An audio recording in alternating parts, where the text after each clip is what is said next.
ابراهيم ملكي، ساكن بالرباط. شنو المشكل بالضبط؟ المشكل يا اخي هو ولا مشكل، ما كانش في الحقيقه مشكل. كنا احنا مستقرين في واحد الدار توفى والوالدين. ساكن انايا مع خوتي ساكنين، ما كاين يعني بخير وعلى خير، ما كاين حتى شي اشكال. شحال نتوما د الخوت في هاد الدار؟ حنا ثلاثه. واحد انا ساكن دور ربي، ساكن هنايا في السفلي. الاخ ساكن الفوق. واحد خارج برا شاري الدار ديالو، في شاري هذاك عنده الدار ديالو. حتى هذا عنده الدار ديالو الله يعاونو، ما حتى هو عنده الدار، ولكن ساكن، هو ساكن الفوق. واخا كيدعي ما ساكنش، راه ساكن فوق. الناس عارفينه، الجهات المعنيه عارفين بين الجيران راه في صلحوا ما تيسكن هنايا. يعني كنتو ساكنين مجموعين خوت، شنو غيوقع؟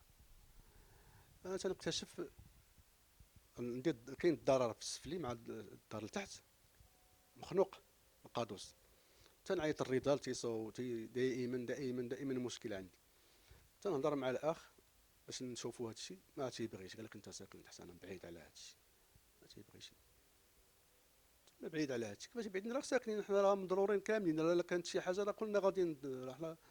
ما تيبغيش يدخل في هذا الشيء. مشيت عاود الرضال، تندخلوا عند الناس مسؤولين تيديروا معنا، تيهضروا معنا مزيان. هذا جاو عبروا صوبوا. هذا قال لك حنا غادي نجيو نصوبوا، ما كاين حتى شي حاجه، حتى شي حاجه ما كاينه من هذا الشيء.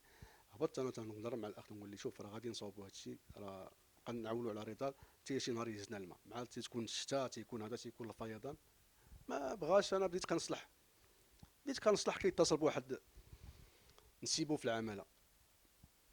كيتصل بداك نسيبو في العماله، سلط عليه القايد المخازنيه، جاو الناس، جاو السلطات تيمنعوني من الاصلاح. قلت له علاش؟ قال لك الرخصه. قلت له راه كنصوب لداخل. قال لك واخا راه اصلاح، سير جيب دابا، سير جيب. قال ماشي شي حاجه كبيره، سير الولايه يعطيوك الرخصه. تنمشي نقلب على الرخصه، قال لك هذا الملف ما كاينش. ملي كنجي كنسول كنلقى الناس تيفيدوني، قال لك هذا الملف راه وراه شي واحد. الملف ديالاش دابا انت مشيت تاخذ الرخصه باش تصلح؟ باش نصلح الملف ديال الدار. الملف ديال الدار ما لا وجود له. كيفاش الملف الدار؟ ما فهمتش. الاوراق ديال الدار، يعني داكشي ديال باش اتخذت الدار، باش تكون كيفاش التصميم ديالها، البلان، داكشي كلشي.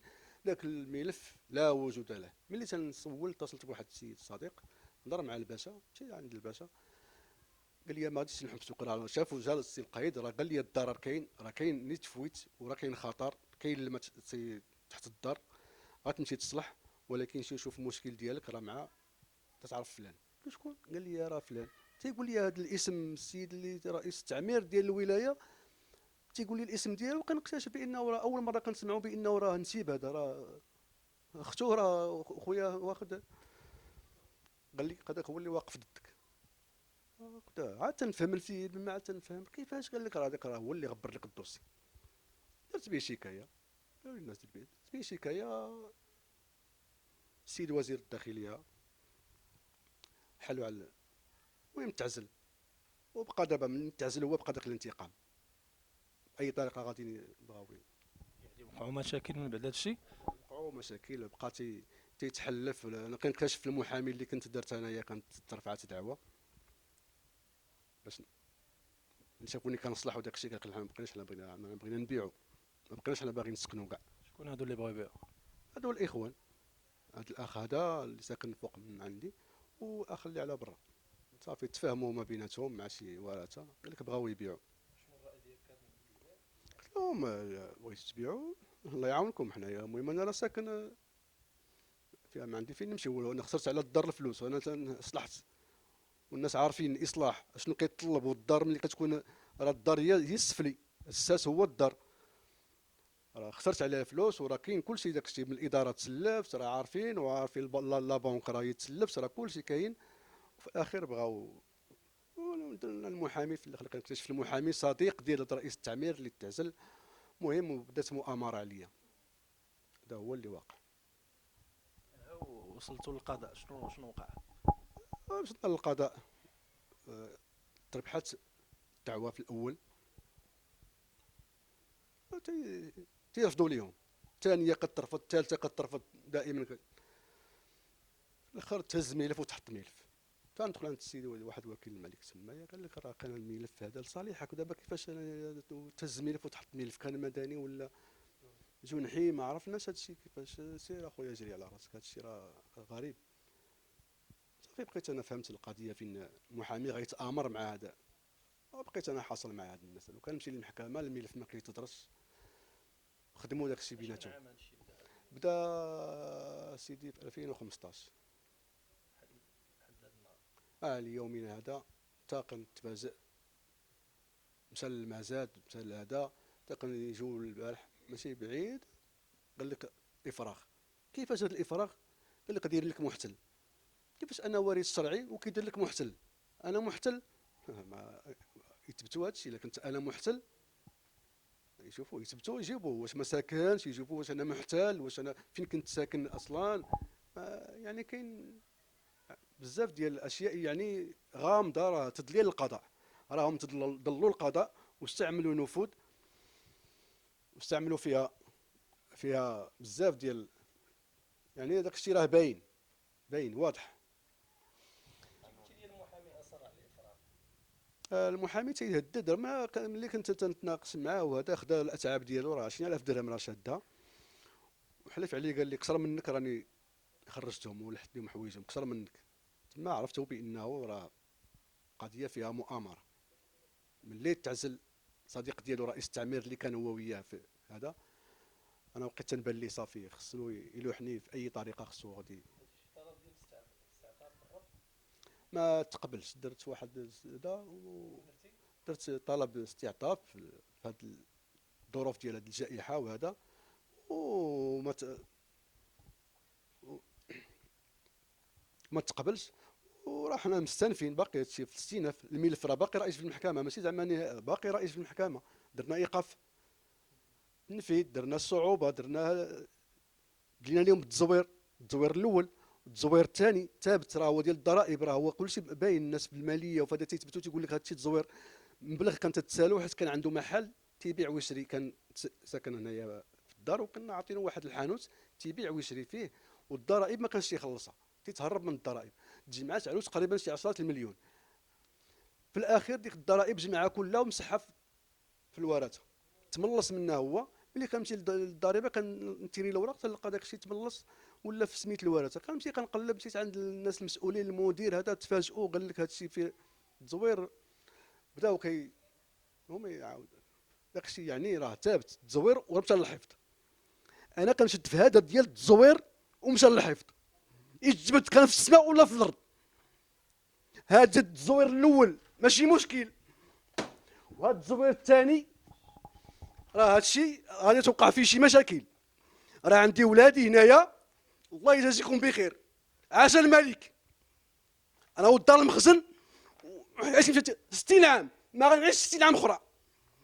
التزوير الاول، التزوير الثاني، التزوير الثالث، النصب واحتيال، لا اله الا الله. هنا غادي نموت، في هذه الدار غادي نموت، هنا في هذه الدار قسما بالله. في هذه الدار مشى لي رزقي، بغا يضيعوني في حياتي وفي ولادي. انا ما معاتقش معاهم، يديروا اللي يديروا، عمليه انتحاريه بغاو يديروها غادي يوصلوا ليها. تنطلب من السلطات القضاء ورئيس السلطه الاول سيدنا الله يسرو، والرئيس السلطه القضائيه سي الحاج مصطفى فارس الله يجازيك بخير، والسي عبد النبوي الله يجازيك بخير. الناس المسؤولين فهاد انتبهوا لهذا الملف، راه اخطر ملف، عارف النفوذ اللي فيه، اخطر ملف عندهم. شي حد كبير قال لك في السلطه القضائيه، وتنعرف السميه ديالو وتنعرف العائله ديالو، راه خالتي خالو. هاد الشيء راه ما بغيتش نثبت السميه، هاد الشيء راه واضح. هاد الشيء غادي نموت حقيقه، نقول الحق ونموت، نموت على الحق وما نموتش على الباطل، وما ندي حد حقه. لا اله الا الله محمد رسول الله. هذا الشيء ما يبغيه لا الله ولا العبد. الله يجازيكم بخير. اي مسؤول ينتبه لهذا الملف، تحقيق، تنطلب تحقيق في هذا الملف، ولا غتوقع فيه كارثه. باش يشردني انا وولادي تدور الفلوس غادي بالنفوذ، المحاميين كيهربوا، المحامي اللي يشد الملف تيتحمس ليه في الاخير تيقول لك خويا هز ورقك وسير عطيني اتساع هذا الملف راه قالوا لي بعد منه صراحه. الملف قال لي محامي الاول والمحامي الثاني قال لك هذا الملف تيكون هنا كنلقاه هنا ما نعرف. دير اخويا ورقاتك وسير موت هكذا. هادشي اللي بغاو تيقول لك سير منك اشنو راه هذا هو الظلم ما يبغيه لا الله ولا العبد. الشكل ديال الملف اللي مشيت تنقلب عليه الجامعه صيفطتني لواحد المحل اللي مكلف بهذه ديال التصاميم كاين في اكودال، هما اللي عندهم هاد الملفات. لقيت واحد السيده تما قلبت ما لقات، قالت لي عاود رجع تفاجات، قالت لي ما يمكنش كاين هذا فلان، عطاتني اسماء ديال الجيران قلت لها راه هادو جيران. قالت لي علاش ديالكم ما كاينش؟ قالت لي رجع لعندي لغد. قلت لي رجعت لعندها لغد لي ما لقيتهاش ديك السيده. جاو ناس اخرين تما تنتفاجئ عرفت القضيه. قال لك اشنو؟ قلت لهم راه واحد السيده كاين ملف هذا. بقاو تيقلبوا قال لك ما ديتوه وما. قلت له ما يمكنش ملف يمشي وما غاديش يخلي شي حد. ملي كتبغي ملف كتخلي البطاقه وكدير الفوتوكوبي وكترد لهم. انا ما كاينش اللي غيدي هذا الملف. هذا الملف راه قال لك ما كاينش. قلت له لا وجود. قال لك لا وجود لهذا الملف. يعني هذا الملف يعني فيه يعني اختفى ومشى، وهذا باش بقينا حاصلين والحمد لله تسرحت الطريق من جهه اخرى.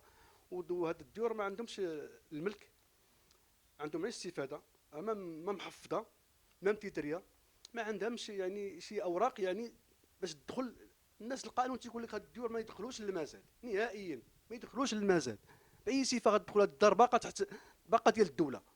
هاد الديور ديال الدوله ما خصهمش كاع يوصلوا لهاد وهاد الناس كيفاش داروا حتى وصلوا لهاد يعني قضيه فيها مشاكل. حنا كنطلبوا من القضاء ياخذ بعين الاعتبار ديال هذا الملف. هذا الملف راه فيه تضليل، فيه تضليل العداله. هذا الشيء راه ماشي معقول، وربي ما كيبغيش هذا الظلم هذا. هاد الناس حنايا يجيو يديروا تحريات ديالهم ويشوفوا هاد الناس واش ساكن او لا ما ساكنش. السيد ساكن وكيتعنى بالفلوس وتيقول لك انا غنخرجكم، والبارح تيقول لي شوفي باقي لكم يومين وغتخرجوا من هذا الدار. المزاد حنا كنتفاجئوا فيه جا نهار 6 وهو كاين نهار 12 وجانا بالويكاند بالجمعه السبت الحد كاينه جلسه نهار 3 اللي هي باش غيشوفوا واش غادي يتم المزاد ولا ما يتمش. ما حضرناش ليها، ما كنا سايقين ليها الخبر ومشينا حضرنا المزاد. المزاد كان مهزاله، كان مالين الشكاره. كنا مشينا حنا بوحديتنا، انا وراجلي مشينا بوحديتنا، يعني تفاجئنا فيه. حنا كيقولوا الاستاذ دير لي الطلب ديال الشفعه، ما دارناش الشفعه. هاد السيد ما عندوش حق في الشفعه كانه ماشي وريث. هاد الشيء حرام ما يبغيه لا الله ولا العبد. هنا كنتفاجئوا درنا طلب استعطاف، درنا استئناف. هادشي قال كله ما كاينش. خرجت السلطات العموميه البارح كنتفاجئوا انها قال لك غتخرجوا طيروا غتخرجوا. خرج هذا سميتو المنفذ، خرجت مع السلطه العموميه، يعني دخلوا لهنا للدار، شافوا لنا كيفاش كنهضروا، شافوا كيفاش هذا. حط لهم الراجل ديالي حط لهم الوثائق، قال لهم ها كاين تزوير، راه كاين تضليل المحكمه، راه كاين هادي. بقاو مساكن كيتفاجئوا، هما تصدموا وما عجبهمش الحال بهكا. استعطاف ما تطلبش. نهار باش البارح غادي تحط عند المحامي باش يتقبل داك الملف التنفيذي، ما بغاوش، ما تسناش، قالوا يتنفذ هذا الملف، يتنفذ يخرجوا دابا. وعاطي قال كيقول انا عاطي الفلوس، انا عندي النفوذ، كيتعنى بها، وراه هو معروف كيفاش كيدير. هو من اكبر نصابه، نقولها لك، من اكبر نصابه. حنا ملف داز المزاد، تعلقات الدار، تحكمات المزاد، داز المزاد ب 143 مليون. تعلقات سيمانه، تعلقات هي عندي مصوره وعندي فيديو فيها بان راه الدار طالب فيها 260 مليون اللي كيطلب في هذه الدار هذه. يخرج واحد الاخ ديالي راه وريث، راه هذا كيقلب على الكرا مسكين، يخرج وديك الساعه نبيعها لكم الا بغيتوا، تنطلب فيها 260 مليون. وهذا السيد وارث، وهذا الدار فيها تلاعبات، وهذا الدار ما خداوهاش هما، وهذا الدار ما غياخذوهاش هما، وهذا الدار غيدوزوها لشي حد اخر. حسبي الله ونعم الوكيل. وهذا اللي داير فينا هذا الشيء راه غير مجرد انسان عنده غير طاكسي. هذا السيد اللي هو راجلي اللي هو اداري ودارت به، وراه نصاب بهذه الدرجه. عنده ضريبه فيها داز المزاد، كيمشي كيحولها على الورثه. اللهم من هذا منكر. حسبي الله ونعم الوكيل. انا لو جرات لي شي حاجه ولولدي راه هو المسؤول، على ولادي هو المسؤول. عاش الملك، عاش محمد السادس، عاش محمد السادس. انا علويه وبالشجره ديالي، وكيقول لي انت يا مزوره وكتزوري هذا الشجره ديال العلويين. انا علويه بالشجره ديالي، وباش ما بغا نوصل معاه، باش ما بغا نوصل معاه، وكيستفز ليا ولادي وكيبغي يدير ليا المشاكل. وانا ما عمري وصلت للكوميساريه، ما عمري وصلت للمحكمه. حسبي الله ونعم الوكيل. حتى الساروس ديال دابا منين جات السلطه العموميه باب كنخرجوا منه مشى بدلوا القفل باش يستفز ليا ولادي، باش يدابز ليا مع ولادي. انا الله من هذا منكر. حسبي الله ونعم الوكيل فيه، حسبي الله ونعم الوكيل فيه. عاش الملك، عاش محمد السادس، عاش الملك. احنا تحت الطاعه ديالك. اول شيء كنستنكروا بصراحه الظلم اللي تنتعرضوا ليه منذ سنوات، على ما يقارب من سنه 2015، تنتعرضوا لبزاف ديال الظلم، بزاف ديال كلام نابي من عند الطرف ديال الاخ ديال الوالد ديالي اللي عنده هو وياه نزاع. هذا النزاع اللي ما عرفناش كيفاش تطور بهذه السرعه وبخلال واحد المده زمنيه قصيره ووجيزه. قدروا انهم يحكموا في واحد الملف اللي نورمالمون خصو يدار تحقيق ويكون تحقيق طويل، مادام بان العلاقه كتعلق بعقار، كيظن العلاقه فيها عائلات وفيها اطفال وفيها ناس كبار، خصنا نقدروا لهم بعد هاد المشاعر ديالهم. حنا اللي تنبغيو نوصلوا من هذه الرساله هو ان هاد الناس هذوك اليوم امس كنتفاجئوا بمنفذ ديال المحكمه والسلطه المحليه كيجيو كيدقوا علينا. كنحلوا الباب، تنتفاجئوا باللي تيقولوا لنا جينا باش ننفذوا امر ديال الافراغ، تخرجوا من الدار. حنا كنتعجبوا لهذا الشيء، ما تستنكرناه وتعجبنا، جانا غريب. واخا ان المحكمه حكمت بهذه السرعه وبهذه الوتيره، حنا ما كنشكوش في القضاء ديالنا المغربي النزيه. وملي كيجي مثلا ملي كتجي السلطه كتقول لك عندك امر بالافراغ، هاد الناس فين بغيتيهم يمشيو؟ هاد العائله بغيتو تقولوا ليها خرجوا للزنقه، خرجوا تشردوا؟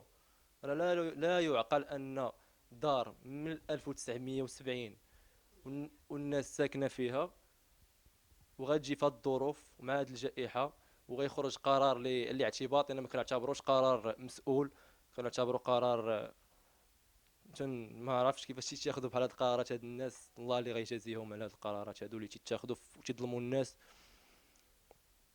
حنا اللي استغربنا ليه الامس هو فاش جا داك المنفذ وكيصر انكم غادي تخرجوا حوايجكم وغادي تخرجوا، واذا به الوالد ما كيتقبلش ديك الهضره. فاذا به جاوبوا واحد الجواب اللي قال لي فين بغيتيني انا نمشي؟ واش بغيتي تشردني؟ بغيتي تخرجني انا للزنقه؟ دابا انا اللي خرجت من الدار فين غادي نمشي؟ بقى تيشوف. انا ما نكذبش عليك، هذا الشيء هذا الملف كامل فيه مبني على ثغرات واسس لا علاقه لها بالواقع، حيت داك الشيء ما كاينش نهائيا. وحنا هاد الدار ساكنين فيها مني تنعقلوا راسنا تزادينا هنا، وكبروا والدينا هنا، وكبروا جدودنا هنا. حنا ما كنديو حتى شي واحد حقه، ولا تنكروا شي واحد في حقه. الحق راه حق، كما بغيتي الحق راه حقك. وانما كنشوفوا بهذه الطريقه هذه وبهذا التعسف اللي طرا به هذا الشيء هذا، ما كنتقبلوش. تنطلبوا من العداله فتح تحقيق، والتحقيق يكون معمق